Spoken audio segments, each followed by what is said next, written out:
उत्तर प्रदेश सरकार का विकास के क्षेत्र में बड़ा कदम उठाने के लिए प्रदेश की जनता एवं नगर पंचायत, नगर पालिका परिषद, नगर निगम से 12 बिंदुओं पर अपनी अपनी राय देने को कहा गया।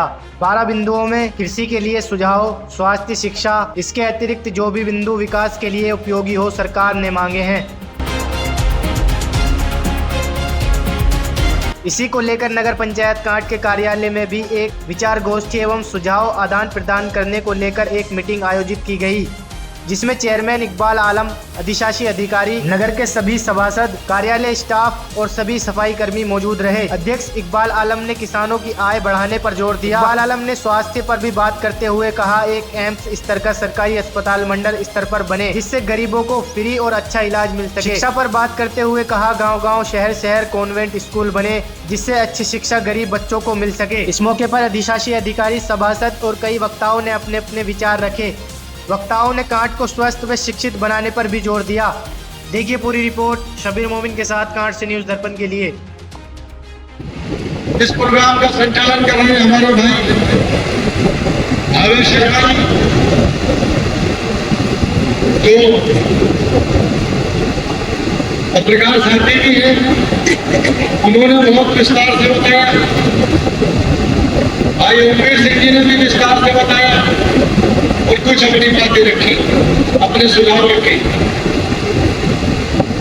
मैं ये जो भारत सरकार का विकसित भारत, विकसित उत्तर प्रदेश का नारा है, मैं इस नारे में एक और विकसित भारत, विकसित उत्तर प्रदेश, विकसित नगर पंचायत का, विकसित नगर पंचायत का कैसे हो, इसके बारे में हमें और आपको सोचना चाहिए। जैसा कि ईओ साहब ने बताया कि 12 बिंदु पर भारत सरकार और उत्तर प्रदेश सरकार का सुझाव, उसमें कृषि का बिंदु है। हमारे किसान भाई जो कृषि के कारोबार या कृषि कार्यों से जुड़े हुए हैं, उनकी आमदनी, उनकी आय कैसे दुगनी हो या उनकी तरक्की कैसे हो, क्योंकि हमारा भारत वर्ष एक कृषि प्रधान देश गिना जाता है। यहाँ के अधिकांश आबादी जो है वो कृषि कार्यों पर आधारित है। तो इस देश का किसान अगर खुशहाल नहीं होगा तो ये देश खुशहाल हो ही नहीं सकता। तो इसलिए बहुत जरूरी है कि भारतवर्ष के किसान वर्ग का जो उत्थान होना बहुत जरूरी है। उनकी आमदनी बढ़नी बहुत जरूरी है, उनकी आमद बढ़नी बहुत। इसके लिए उत्तर प्रदेश सरकार, भारत सरकार, इन दोनों सरकारों को ये कोशिश करनी चाहिए कि इस देश के किसानों की भलाई तभी संभव है कि जितना उसका लागत मूल्य, जो भी फसल वो किसान उगाता है, चाहे वो गन्ने की हो, धान की हो, गेहूं की हो, ये सब्जी का कोई किसानी कर रहा है या कोई और दूसरी तरह की खेती वाली कार्यों से जुड़ा हुआ है, जो भी वो कार्य कर रहा है। आवेश शर्मा जी ने मुझे बोलने का मौका दिया। यहाँ मौजूद नगर अध्यक्ष इकबाल आलम अंसारी जी, नगर पंचायत के अधिशासी अधिकारी, सभी सभासद, यहाँ बैठे हुए कर्मचारी और आए हुए मेहमानों को मैं नमन करता हूँ। कार्यक्रम में देर से आने के कारण मुझे तो जानकारी नहीं हुई कि कार्यक्रम है क्या, लेकिन थोड़ी देर बैठने और सुनने के बाद ये समझा कि शायद सरकार ने कोई सुझाव मांगे हैं नगर पंचायत के माध्यम से, जिससे क्षेत्र का विकास हो सके, या कुछ और ऐसी योजनाएं जो लोगों को नहीं मिल रही और मिलनी चाहिए थी वो मिल सके।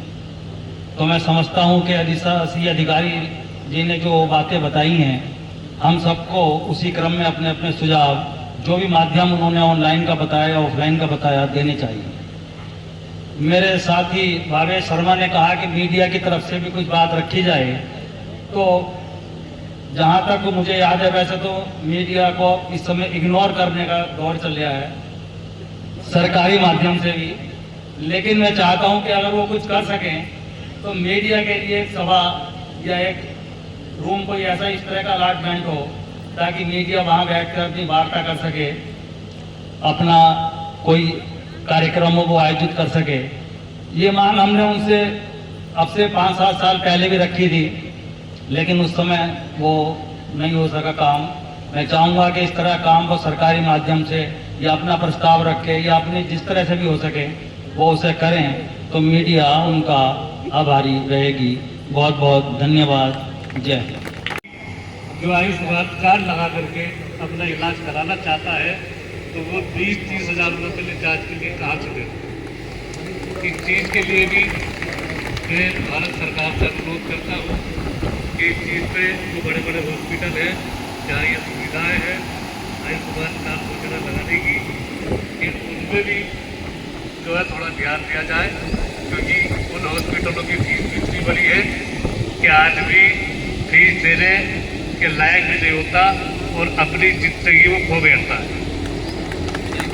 तो भाइयों, बस मैं ज़्यादा नहीं कह करके इतनी बात कहना चाहता हूँ, बाकी मैं अपनी बात यहाँ समाप्त करता हूँ। खुदा हाफिज़।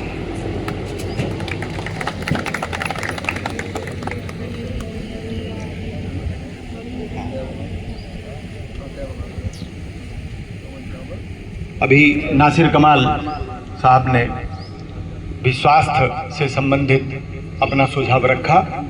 उनसे भी नगर पंचायत प्रशासन की ओर से निवेदन है कि वे भी अपने सुझाव को केंद्र और उत्तर प्रदेश की सरकार तक पहुंचाएंगे, ताकि आपका सुझाव वहां सेलेक्ट हो और इस दिशा में भारत सरकार, उत्तर प्रदेश सरकार कोई ना कोई जरूर कदम उठाएगी।